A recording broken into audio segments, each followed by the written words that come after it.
When I watched the film, the first thing I noticed was the title card based on a true story. Can you tell us a little bit about that story? Yeah, it's based on an experience I went through with a group of friends. It's really inspired by, because that's changed quite a bit to, you have to make something stand on its own within an hour and a half. Yeah. But, I think in sort of altering what really happened, sometimes you can get closer at the truth. Okay. And the truths that we were trying to tell about the way that this can be, emotionally affecting to everybody involved. And we learned quite a bit about how hard it is to get somebody help, especially in the United States. It's really catch-22, and it's leading to a huge homeless crisis. Yeah. And you mentioned inspired by a true story. I imagine it must be difficult as a filmmaker, regardless of whether it's based or inspired. You're putting part of your life on the big screen for everyone to watch, and this is dealing with some really serious issues, schizophrenia, mental health. How difficult is it as a filmmaker to put that up for everyone to see? Yeah, I mean, it's terrifying.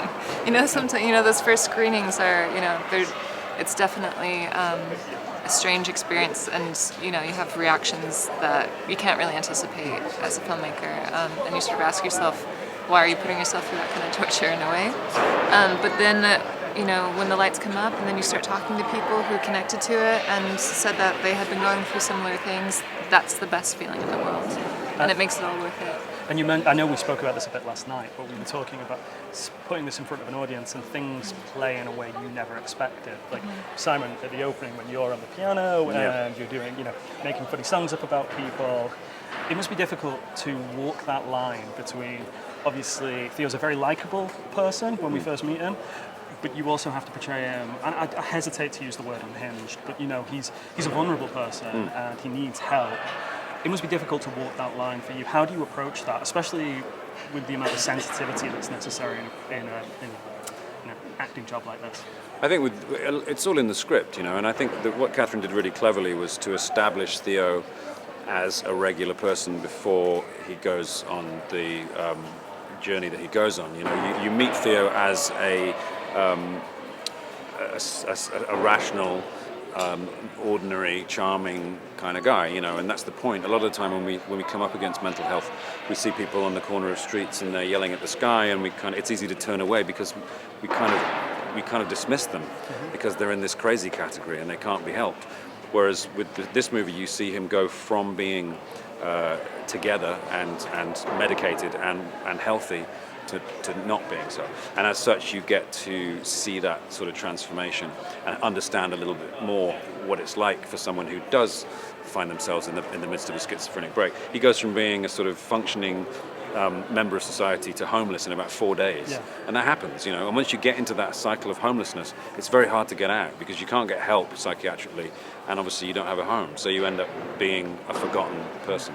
I do think the film's really, it's unflinching in the way it portrays mental health, because, again, we were speaking about it last night, that there's quite often in films and fiction, there's this idea that people with mental illness almost have a superpower, it can help them with their creativity, or, Theo even says it in the film, I don't want to take my medicine because it puts a screen between me and when my work. I thought it was fantastic the way you approached it in such a realistic way. There was this notion that, this is definitely more of a comment than a question, the worst thing you can do on a red carpet. Would you say yes? Yeah, it's one of those things, isn't it, where you were unflinching in your portrayal of the way people are actually impacted by mental health. How important was it for you to portray that so accurately? Good one, good save. Yeah, I did. Thanks, Sam. We can't edit that out. No, I'll take it. Yeah, it was very important, and I ended up consulting with my friends a lot because it was, he was very important to him that we were portraying the delusions that he was experiencing, because those were the world that that was his reason for living for a period of time. At the same time, I also knew that if I just showed what I had seen, my grandmother is also schizophrenic, and so I'd been around it. So if I just had done the best representation of it that looked like it to me, then that was the best I could really do. And what do you hope the audience reaction to the film tonight is? They just, they take something from it.